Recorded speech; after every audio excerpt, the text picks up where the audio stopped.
If you've seen any of my videos featuring Catherine Pooler Designs inks, you know I am a huge fan, which means I am super excited to share with you that there are 3 new colors of Catherine Pooler inks, and they are arriving just in time for spring. Hi everyone, I'm Rebecca Keppel, and in today's video I'll be featuring the brand new 3 colors of Catherine Pooler inks. They are Creamsicle, Lemon Sorbet, and Frosting.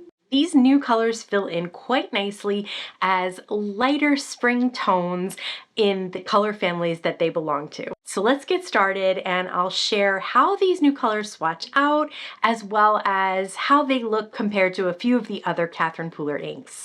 I grabbed the Catherine Pooler Color Swatch stamp set, which has this great rectangle that you can use to create swatch books or just swatch them out like I'm doing here. So the first rectangle there was Creamsicle. Next to that was Apricot, and then Bellini. So definitely Creamsicle is much lighter.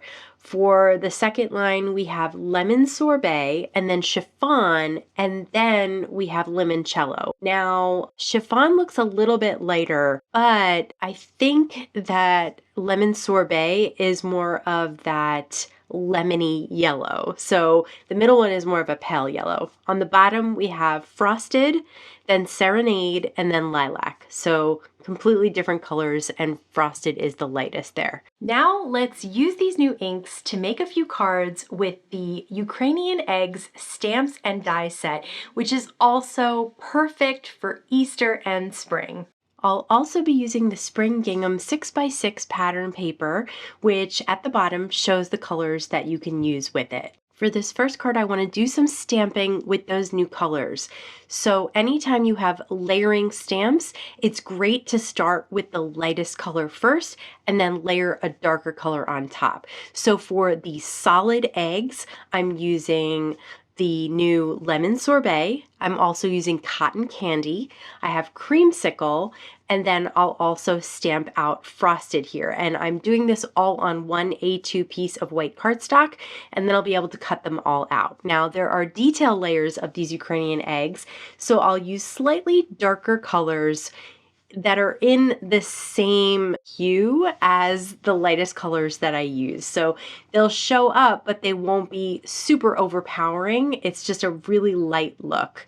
So here with Frosted, I did use Serenade on top, which is the slightly darker companion to Frosted. So I will double and triple stamp these. I did those for the solid eggs as well, just to make sure I get a complete image. Most times with Catherine Pooler inks, I don't feel the need to double stamp, so you don't have to.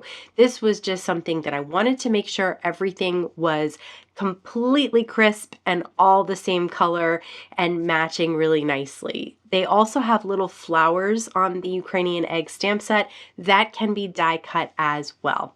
Another way to use Catherine Pooler inks is to just run the ink pad along some cardstock. You could cover the whole cardstock if you wanted to. Here, I'm just using this as a mat, so I'm only going to cover the edges of that cardstock.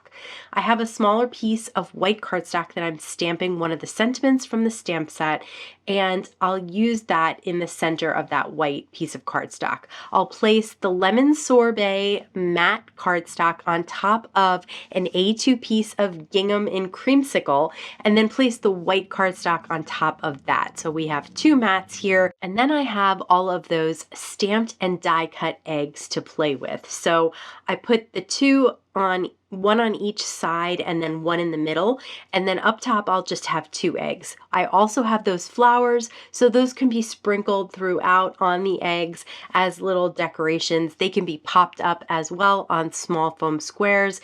I love these colors. I am just so glad that they are part of the Catherine Pooler ink family now. I'll do the same thing with Frosted that I did with Lemon Sorbet.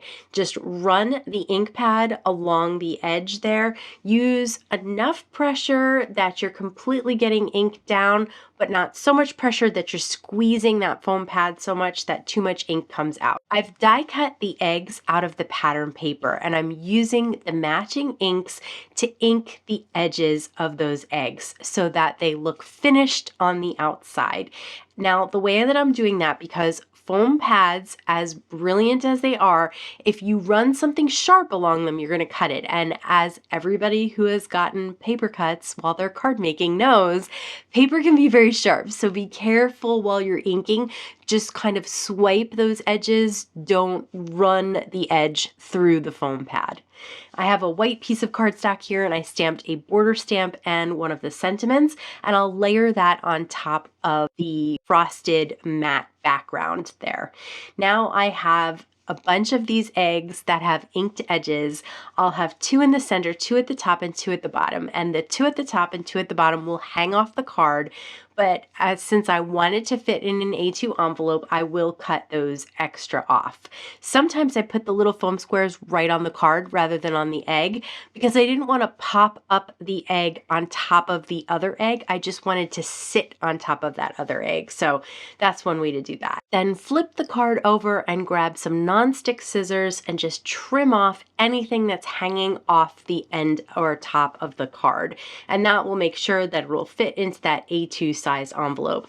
Couple of those flowers again to decorate these eggs. It looks great with the gingham as well as the Ukrainian stamp details from the first card. So definitely pop up those little flowers. They look so cute as embellishments on any of the Easter eggs that you could create. Then this is my new favorite white paint pen, and I'll link that in the YouTube description as well as all these new ink colors and other supplies. Next up, I stamped just the largest flower here, and I'll cut them all out. I've stamped a rainbow of colors. Of course, the orange, yellow, and the lilac color or the frosted color are familiar to you. I've also used some cotton candy and some cummerbund. And here I have 4 strips of the pattern paper, the pink, the light orange, the yellow, and the green. I just cut those strips to a width of 4 1/4. I didn't worry about how tall they were. So I just layered those on top of each other, and now I have that rainbow of flowers. I'll start on the left-hand side and then the right-hand side and work my way towards the middle, popping those flowers up so that there's even space between them all. Just a very simple welcome spring card. I did decide to grab the Spellbinders corner rounder here and round all 4 corners of this card. I thought it was a nice finishing touch to this very simple spring card. I absolutely love these new inks. I've already ordered refills for them so I can be sure that I won't run out anytime soon. But I want to know what you think. Do you have a new favorite color from this release? I'd love to hear about it down in the comments below. As always, I want to thank you so much for stopping by and spending time with me today. Please stay safe, stay healthy, and I'll see you again soon. Maybe I'll just wait. Do you have a new favor? Favorite, not favorite. I'd love to hear it down. Okay. Can't get it out. Meanwhile, I'm coughing.